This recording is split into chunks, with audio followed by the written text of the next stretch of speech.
in a one-horse open sleigh. O'er the fields we go, laughing all the way. Bells on bobtail ring, making spirits bright. Oh, what fun it is to sing a sleighing song tonight. Oui, j'arrive. Allez, bonjour à tous et bienvenue sur Biprod. Et en cette fin d'année, nous allons parler d'une chose qui n'a absolument rien à voir avec Noël. Ouais, je sais, vous attendiez un truc genre un Disney, un Ghibli ou un Pixar, mais non. C'est ma vidéo, je fais ce que je veux. Ne me demandez pas pourquoi j'ai un bonnet, c'est juste que je l'aimais bien. Bref, comme beaucoup de Français des années 2000, j'ai grandi avec Lou, l'un des personnages de bande dessinée les plus connus d'Europe. Et donc pour cette fin d'année, j'ai décidé de vous en parler. Allez, voilà, on commence, allez, oh. Lou est une série animée de 52 épisodes réalisée par Jérôme Muscadet et adaptée de la bande dessinée du même nom, créée par Julien Nil en 2004. La série raconte la vie de Lou, une collégienne blonde de 12 ans qui n'a jamais connu son père, qui vit avec sa mère, qui a une meilleure amie, qui va adopter un chat et qui est amoureuse de son voisin Tristan depuis un bon nombre d'années. Là vous pouvez penser à n'importe quelle série faite pour adolescentes, mais je vous rassure, là on a des vrais scénaristes, des vrais acteurs et des budgets. Donc je vous rassure, là ça va beaucoup plus loin. C'est cool visuellement, l'ambiance est très bonne et parfois prenante, l'humour est bien mené, et, chose que je trouve très rare pour une série d'animation française, le voice acting est génial, au point où la série vaut le coup d'être vue, juste pour entendre Béatrice Delaboulaye et Catherine Colomb doubler Lou et sa mère. Alors, qu'est-ce que tu fais là? Maman? Mais et toi alors? Je croyais que tu avais un chapitre de Sidera terminé. Mais... Ah non, tu ne vas pas me la faire à l'envers. C'est moi ta mère, c'est moi qui pose les questions. C'est limite si la série veut pas casser les codes de l'animation. Pour preuve, dans l'épisode 46 sur un flashback, Lou a brisé le 4ème mur. Là, d'un ton cruel et sans appel, elle m'a dit... Non. Et au niveau du visuel, je vais vous parler de quelque chose. Les adaptations de BD en animation, comme La Vallée des Dalton ou Le Domaine des Dieux, ce sont bien des adaptations de BD. Mais les adaptations live, comme Mission Cléopâtre ou Sur la piste du marsupilami, sont des réadaptations de BD. Donc étant donné que tout ne peut pas passer en live, des fois on réécrit des trucs. Comme Mission Cléopâtre, qui tient avant tout sur cette scène.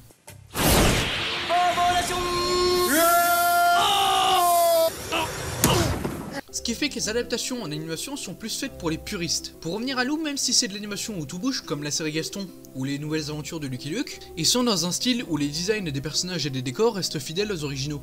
Là où certaines adaptations live peuvent se retrouver avec un style de costume cheap fait à la va-vite par toi et tes parents. Sans oublier qu'une BD, c'est un peu comme un storyboard, et que l'animation c'est plus facile pour en adapter une.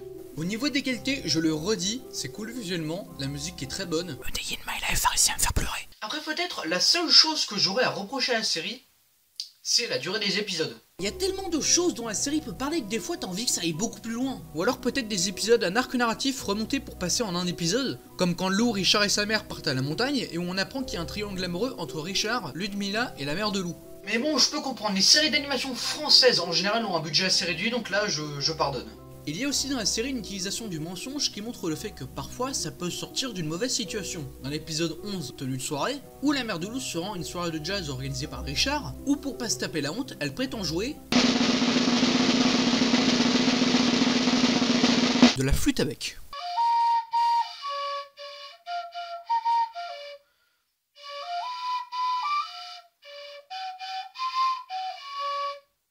Félicitations, vous avez réussi à faire autre chose que de parler à une caméra ou un micro, vous avez réussi, vous êtes génial, c'est merveilleux, c'est magnifique, c'est prodigieux, oh là là, c'est magnifique, oh mon Dieu, oh là là, c'est merveilleux, c'est magnifique. Oh. Et finalement, grâce au mensonge, non seulement elle s'est sortie d'une galère, et elle a réussi à jouer de la flûte. Et la série arrive même parfois à être touchante, comme l'épisode 18 où on apprend les origines de Lou, pourquoi elle a jamais connu son père, tout ça, Lou qui doit apprendre à quitter le monde de l'enfance, ou même la fin elle-même, où on retrouve Lou en larmes face à l'appartement vide du gars qu'elle a aimé en secret depuis plusieurs années. Et avant de passer à la deuxième partie, je voudrais vous faire une confidence. Depuis longtemps, moi, les fans, et clairement la télévision elle-même, nous espérons le retour de Lou sur le petit écran.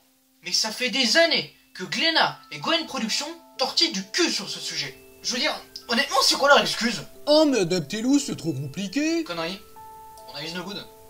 Ça adapte une bande dessinée, les épisodes durent 12 minutes, c'est de l'animation traditionnelle. Ça valait pas la BD, mais ça en a fait une série à succès quoi. De plus, Titeuf a prouvé que la France avait les moyens de prendre une BD et de lui donner une bonne gueule en animation. Et surtout, la série dure depuis plus de 10 ans, donc juste ça, ça doit vous motiver. Oh mais pour refaire Lou, on n'a plus les moyens. Attendez. Vous allez pas me la faire à moi. Vous allez quand même pas me dire qu'après 3 saisons de Wakfu, on n'a plus de moyens de faire Lou, sans doute l'une des BD les plus faciles à faire en animation?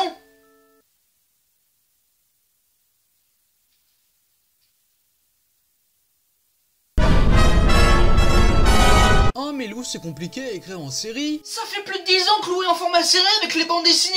Je veux dire, même Xylam a réussi à faire que des histoires inédites avec Lucky Luke. Et aussi, en comptant les BD, la France compte un bon nombre des meilleures séries d'animation occidentales à son actif. Juste. Oh mais Lou, s'est arrêté dans les BD donc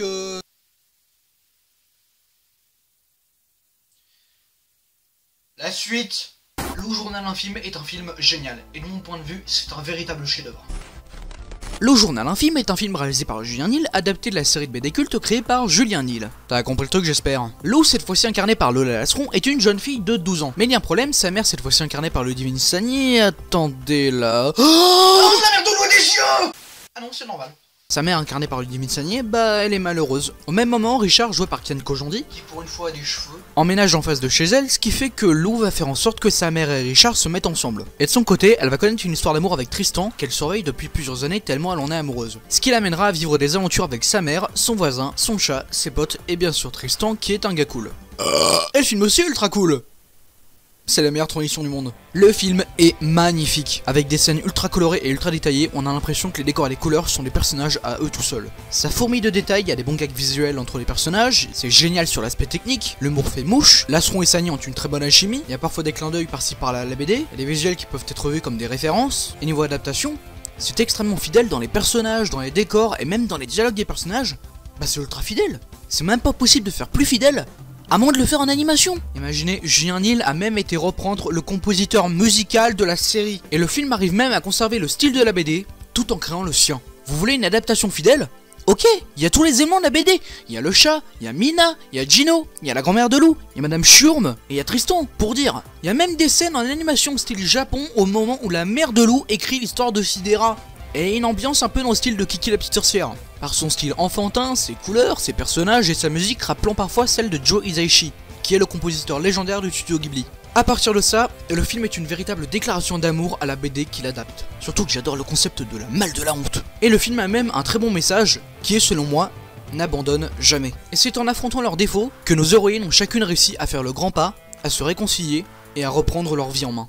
En fait, les changements, c'est plus au niveau scénaristique de l'histoire, étant donné que beaucoup d'éléments arrivent plus tôt, vu que c'est un mélange des 4 premiers albums. Lou est en couple avec Tristan, la mère de Lou et Richard sont en couple alors qu'ils le sont vraiment qu'à la fin de la deuxième BD, et elle rencontre rapidement Marie-Émilie. Si vous savez, la meuf qui fait des monologues. En fait, mon vrai nom, c'est pas Marie-Émilie, c'est... Je peux pas te le dire pour l'instant parce que je te connais pas assez. Mais vous savez, moi je crois pas qu'il y ait de bonnes ou de mauvaises situations. Ne me mentez pas, je sais que vous y avez pensé. Et Julien Nil arrive à éviter que le fait qu'elle soit lesbienne soit son seul trait de caractère. On sait qu'elle est gothique, qu'elle est dépressive, même si elle en a pas vraiment l'air, que c'est un moulin à paroles, etc. Et ça évite ce genre de situation quand vous regardez les films. C'est Marie-Émilie, elle est gay. Putain, pas encore. Au niveau du jeu d'acteur, d'abord les points négatifs. Mina. Autant elle est cool dans la série, et parfois cool dans les BD même, autant dans le film où elle est interprétée par Eden Hoche, pendant les 20 premières minutes, bah elle est juste chiante. Je peux comprendre l'idée qu'elle trouve ça bizarre que sa meilleure amie mate un mec depuis plusieurs années sans lui adresser la parole, mais quand même je sens que le personnage aurait pu être meilleur et que ça aurait pu être amené d'une meilleure façon. Deuxième point négatif, Marie-Émilie. Ne vous enflammez pas, le problème ne vient pas de Lily Tayeb selon moi. C'est juste que dans la BD elle est censée être dépressive, mais je sais pas, je trouve que ça se sent pas. Mais Lily Tayeb fait le taf. Au niveau positif, Ludivine Sagnier arrive à capter le caractère et les mimiques de la mère de Lou, Kian Kojandi rentre parfaitement dans le rôle de Richard, en plus d'en avoir la carrure, et d'avoir une très bonne alchimie avec le duo féminin, et enfin, il y a Lou. Et là on va rentrer dans un débat sans fin. Parce que comme tout personnage de l'enfance, on s'est imaginé ce que ça donnerait en vrai. Comment elle marcherait, quelle voix elle aurait, comment elle serait coiffée, quel visage elle aurait, etc. etc. Donc quand on impose une vision d'un personnage à d'autres personnes, bah ça passe ou ça casse. Pour ce film, le choix a été Lola Lasseron. Et comme je l'espérais, elle est sympathique, attachante, on a envie de la suivre, et de la voir réussir. Et pour ceux qui vont me dire, oh mais elle ressemble pas à Lou. Vous avez déjà vu une fille avec des mèches carrées? D'un autre côté, les personnages restent très bien écrits et restent fidèles à la BD. Mais pour moi, l'exemple parfait d'à quel point les personnages sont bien écrits, c'est la scène où la mère de Lou réconforte Joss.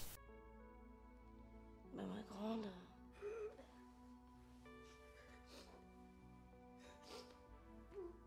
Ça va. Voilà. une simple phrase, un simple geste. Tu n'as pas besoin de faire plus. Et le charme de Ludivine Sagnier arrive à rendre ce moment touchant. Puis surtout, tu sens qu'elle ferait ça à tout le monde. Elle est pas en mode « je vais lui faire un gros discours qui va la réconforter ».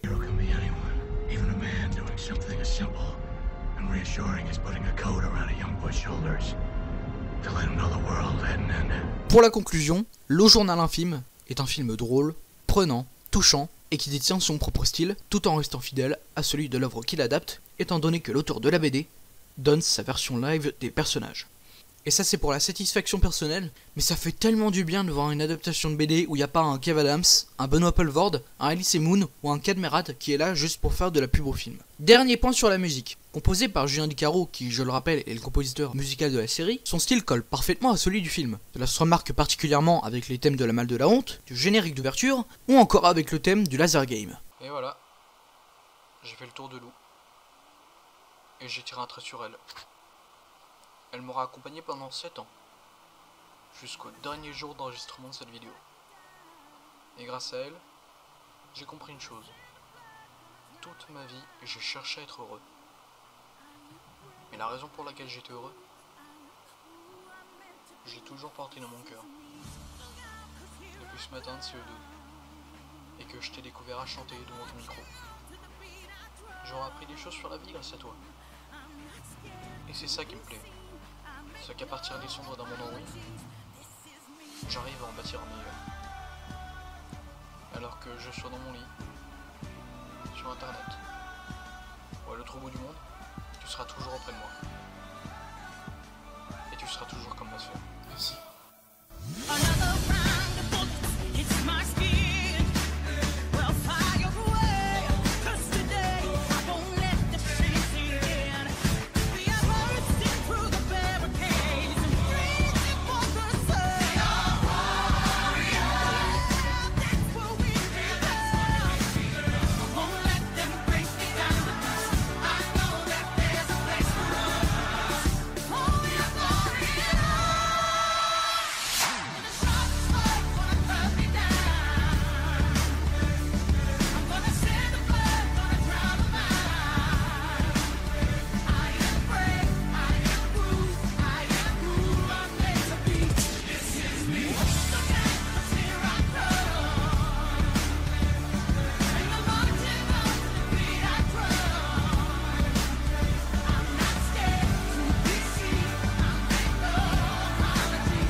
I'm gonna send the blood, gonna drown them out.